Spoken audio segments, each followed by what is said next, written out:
Voilà, chers internautes, bienvenue dans votre émission que vous aimez bien, Actu Politique. Nous avons toujours l'honneur, le réel plaisir, et à cause de la bino, pour Pesabino Basango, Kolobana Makambo Mali, Kolobana Mboka Mali, Kolekana Mboka Nabiso, RDC toujours Mboka Kitoko, mais pas Yoapi, Makambo Tuzala, moi pas si ces derniers temps, chers internautes, chers Congolais, dans le Bela un peu, point, moi et Belé, dans la émission, Tamé Balemisatu.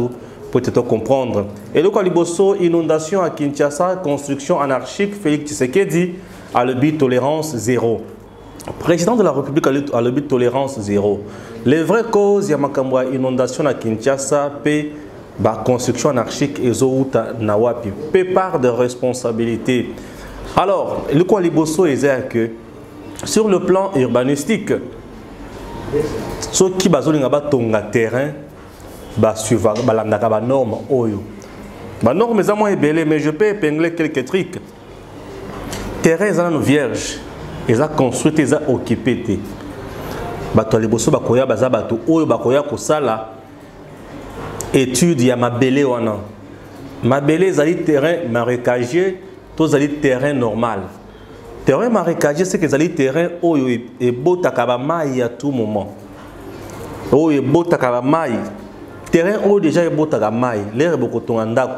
Ndako est s'affaisser, c'est-à-dire il y a dinda. Et ça terrain où il y a facilité ndako kitokote. Ce qu'on a terrain tu vois ceux qui oye au tongi ndako il y a 2, 3 niveaux, 4 niveaux. C'est une peine perdue puisque ndako wana est ko s'affaisser à un moment donné et ko soit pente moko. Souka souka eko. Et de deux, quand vous construisez une maison, dans le terrain, essayez de vous tenir compte de banina moussous. Après avoir étudié ma belle wana, bakuluka siko ba kata ba venu, ba kata mapangu. Alors mapangu il faut la boye, ba ko tracer.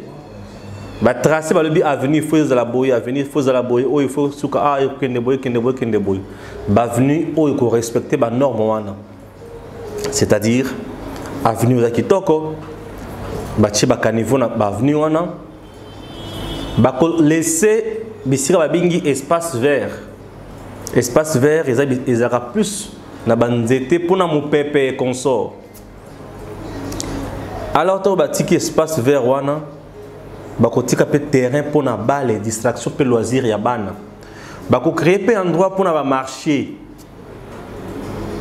Et c'est comme ça banda kwa modèle wana ba quartier modèle wana to communique modèle wana commune modèle wana singeli ba tonga yango.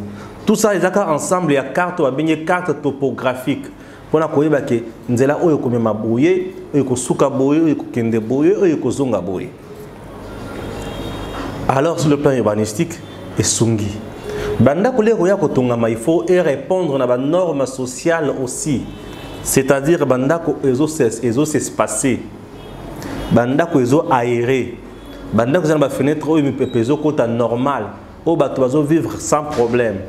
Mais banda ko la Kinshasa modèle batongelango. Za moi passe. Kinshasa tellement passe comme mingi. Bato bakenda plus kotonga likolo badal. Bato bakoma kotonga bitongela mwanza bisika nyonso bakopesa ta mwa terrain moko 7 ou bien 10 sur 15. Non, bon pesa ngaka na kosala l'espace, c'est-à-dire atongi ndako à 2-3 niveaux. Na se wana chata bato likolo avandi pe 3e niveau wana bato sous ce consort. Et c'est comme ça. Mais mabele o tongi ndako wana eza mabele nini? Droit de bâtir wana na peso yango. Ezaka rabaja na biso ya l'état oyo. Mais si ça va faux vrai document, c'est-à-dire agent abimisi document à l'État, mais mon talandi la procédure normale te. On doit tongi. Sokanyonso les bengiru katana, sokananyonso mai kozala ebele, batrabanda ko dinda et kozala moi passe. Aujourd'hui, le président de la République a le but tolérance zéro na makambo ya urbanisme, mais pe na makambo ya kotonga. C'est une très bonne chose, puisque Kinshasa, tous les jours ici, bato a okufa na makambo etali inondation. Tous les jours, bato a okufa na makambo etali bandako. Alors une maison, ceux qui ont déjà socialement, le lengi wana, ma il faut ezala lupango wana. Lupango wana il faut la peine à toilette à kitoko, douche pe à kitoko. Ma ya toilette na ya douche eza destiné pour que na balabala te lokola la Kinshasa le loté. Oh eza destiné que na kalamu te. Ce n'est pas ça. Il faut que vous puits perdu. Bisika opi mayo en effet ezala. Pour makambo etambola malamu. Pour cas contraire et kozala toujours pas si wana. Bande ko balandi. Batu na Kinshasa la zokufa. Pourquoi? Pour leur moutazana esika kovanda te.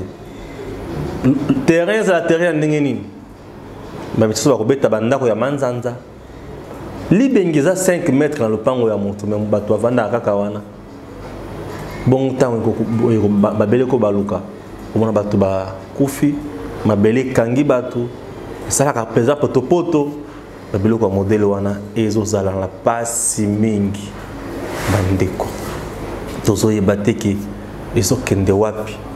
Bato apesa ka bato mikanda ya ba terrain na Kinshasa. Ezaka ba konzi. Mais vous avez conscience, il y a bien un moment où vous avez le président de la République a le tolérance zéro. Oui, tolérance zéro. Mais vous avez un faux document, faux vrai document.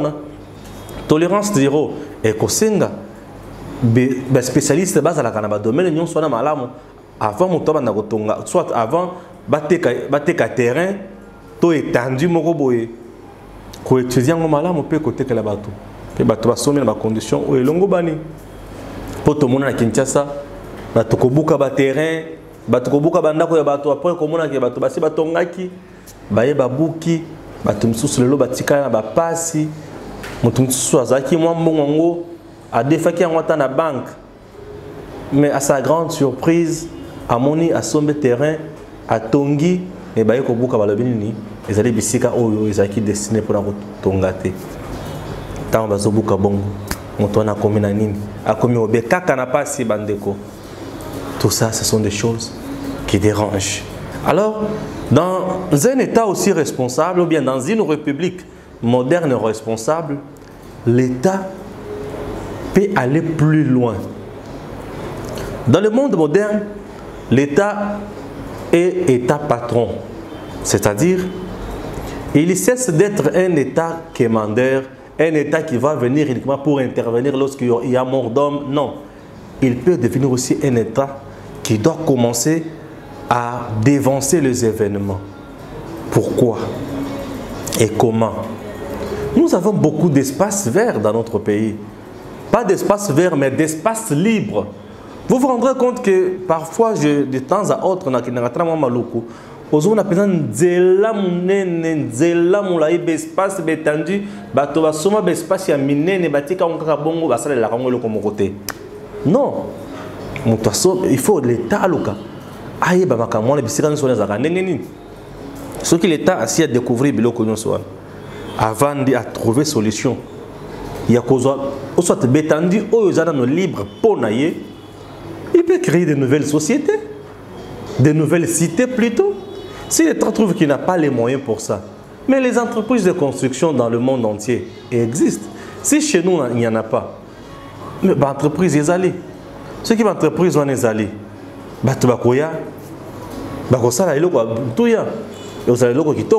et ça nous fera du bien. Mais ceux qui ont installé ma bonne côté, donc vous allez moi passer mingi pour ma gamme qui est riboso. Bande ko balandi, tous allez awa pona ko songana, tous allez awa pona ko sala makamo, vous allez mutuya. Mais ceux qui tous allez la makamo na te, ba konzala biso ba kozala toujours wana. Pona ko zo mikano, mais mikano wana ko pesa biso solution na makamo ata mukete. Mais ceux qui bazali kozwa mikano pe bazozo ba mesure d'accompagnement, pe bazozo ba stratégie mususu ba mettre en place, ba tongi ba société. Entreprise moko ye sali contrat public privé. Ou soit contrat public-public, et tongi cité moko munene, l'État soit bandé côté que la bato mapango. batongi ba quartier bandako ya danger te ndako normal kaka ba yebi que papa soki aza na bana 5 to 6 à cause de la peine bana boye 2 chambres salon cuisine salle de bain autre sur 3 chambres des choses pareilles et ça peut nous aider et ça peut et comme ça là que mboka ke de bosso l'Angola récemment vient de construire des maisons, de grandes maisons où puisque si l'État construit des maisons aujourd'hui, où ils ont un maille, ils ont un courant, bah venir à Kitoko, sécurité à Kitoko, bah tu vas se confier dans la communauté, l'État peut aller plus loin selon la catégorie sur le plan social. Alors le non bah tout tel bah tu vas na mais dis-moi na ba norme oyo sengeli. Puisque bisika par exemple au l'état tongi bandako nyonso ka ya C eza pas se mutu soit ya ko ya wana ke ngana komi ko tombola ndako e mata soki na 2-3 niveaux te aussi mate pour l'état che ba norme na ye place wana mais bandako nyonso ba tozo misombela changala tungulu oyo ba kosoka nango wapi ba kosoka na kotonga biloko oyo bango balingi bato ba ye wana au droit ya bâtir wena boy abimisi mbongo ko rompre bango et ça passe. Et quand ça passe comme ça, ce sont les paisibles citoyens et ça fait très mal. Tolérance zéro, oui, monsieur le président de la République, c'est bien, mais bon, calmer la situation, c'est bien, mais c'est bon mettre un peu la stratégie pour la population. Pour dire tolérance zéro, ok, mais et après?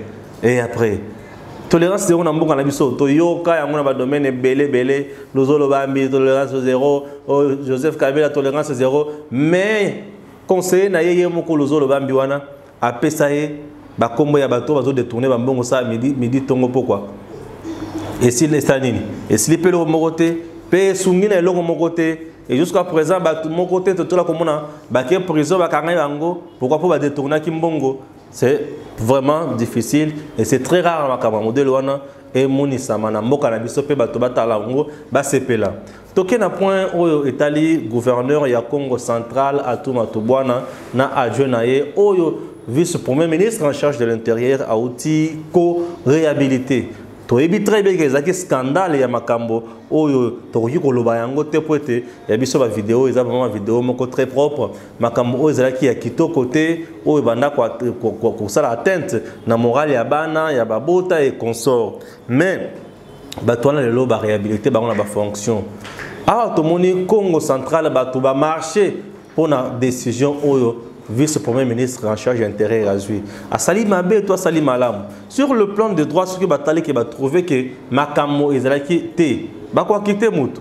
Mais sur le plan éthique et moral, je vais trouver que Moutouana et le Kobasalaki et Salim Malam comme dignitaire, comme papa numéro 1 à la province et Kokaki comme Malikamwana na niveau Moussous. Mais ce qui est le chef de l'État, ministre de l'Intérieur a trouvé que Ezaki le Kambo danger baleki sa encore bongo basala makamo o ba moni keza mutuya baleki si yango bon ba kwa pour ça là ba moni ba moi à leur niveau ndé mutu bazana vraie version ya fait ya makamo leki na Congo central. Maintenant sur le plan administratif moi je me dis qu'il fallait quand même réhabiliter au gouverneur ou vice-gouverneur. Pourquoi? Puisqu'il y avait un intérimaire. Lorsqu'il y a un gouverneur intérimaire qui joue vraiment l'intérim, chers Congolais, mais il ne peut pas engager la province comme il se doit. Il est limité sur plusieurs points. Mais un titulaire,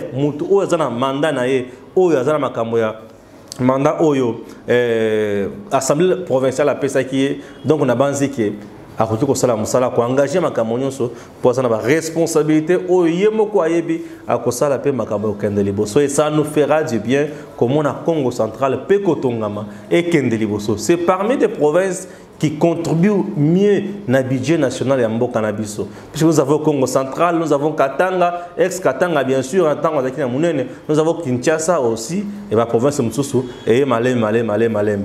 Donc aujourd'hui, bateau bazo marché certainement ebelé ya politicien na mboka na biso bazaka sima kamwana o bazolo katuma tubwana akoya kaka entre autres bato FCC les makamwana et salimaka boula bango zaki nini atu akoya kaka a présenté des missions nae mais aujourd'hui atuma tubwana a défié FCC à la qui se bango pesa que il a le soutien il y a ba députés provinciaux et il a le soutien il y a batumususu et la ba monike Azali mutu oyo azali kosala eloko ya mutu ya sur le plan ya gestion ya province sosi na biso ezali soki développement et côté dans la province ou la Congo central. J'espère que ma caméra va changer.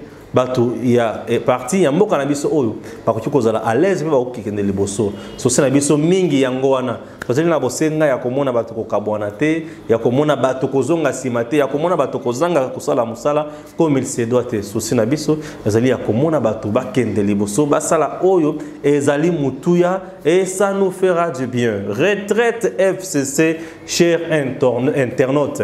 Les gens aujourd'hui, balobaki makambo tellement ébélé na makambo itali retraite à FCC. FCC a une part des lions au gouvernement et l'onkamba car le premier ministre est du PPRD, membre du FCC. Mais lorsque le FCC a fait sa revendication, a fait sa recommandation dans le gouvernement pour assurer ça, makambo insécurité dans l'Est.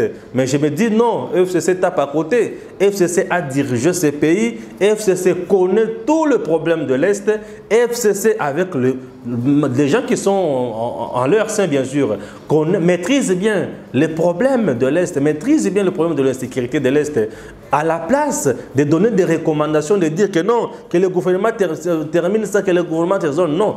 À la place d'interpeller le gouvernement, moi j'aurais voulu que le FCC présente des stratégies, présente des politiques à mettre en place pour n'accoster sa insécurité dans l'Est. Le FCC pouvait aussi se prononcer sur Makamboya retrait à la troupe à Monisco, le coup la population d'année qu'au na Katia Est. Le FCC pouvait d'abord nous montrer le pour et le contre, le bien et le mal, puis qu'on l'accepte sur la conséquence, c'est que ce qui Monisco a accueilli, voilà autre goût en Anango. Le FCC aujourd'hui peut jouer un bon rôle, il y a la Kesabiso, le coup la guide. Mais aujourd'hui, le FCC joue le rôle de tout le monde. Je me rends compte que proposer ma cambo pour la République, mais pour leurs intérêts. Pour leurs intérêts, de façon à que comment gagner toujours pouvoir, mais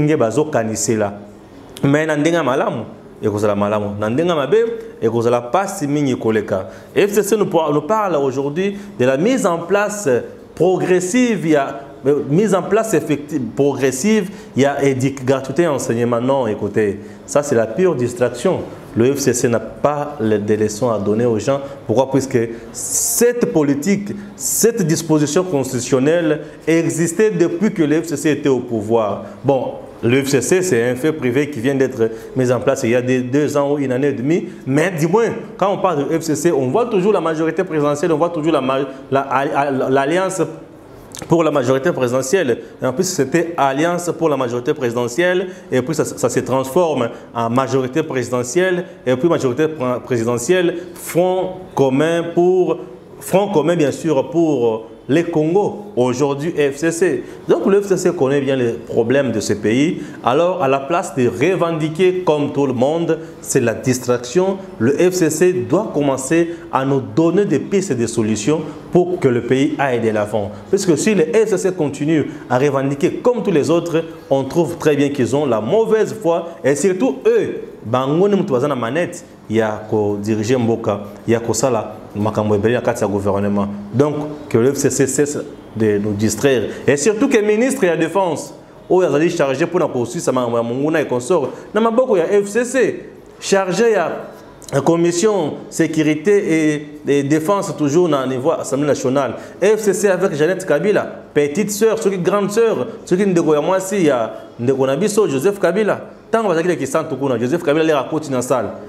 Ayambi batonyon sauté a pesa ngombote dans le boko. Mais quand il s'agissait de Jeannette, ake ayambi donc ba yamba no senti peut-être que oyo bazali bandeko. Donc c'est un peu ça. Makamno sur les boko na bango. Il devrait nous proposer des choses, des pistes, des solutions pour Namboka et Kendeliboso que de nous distraire. Donc la gratuité de l'enseignement doit continuer toujours comme ça. Moi j'ai toujours dit qu'un manager c'est celui qui n'a pas l'argent mais qui crée de l'argent avec des idées qui sont bancables, avec de bons projets. Qu'à la place de pleurnicher, nous devons avancer en désordre que stagner sur place. En management, ça s'est dit et ça s'est fait. Derrière, on peut bâtir un monument, mais pour bâtir ces monuments-là, ça demande plus de la sagesse, plus de l'efficacité, plus de la rationalité et plus aussi de la méritocratie au cœur de tout ce que vous faites. Et ça peut vous intéresser et ça peut être utile.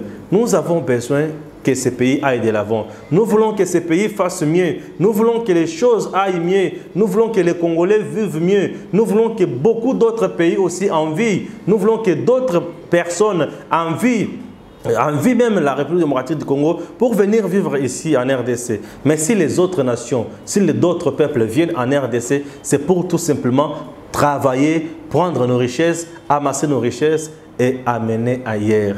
Et ça laisse à désirer. Chers internautes, merci. Merci à mon équipe technique qui m'a soutenu aujourd'hui. Que Dieu bénisse la République démocratique du Congo et à très bientôt.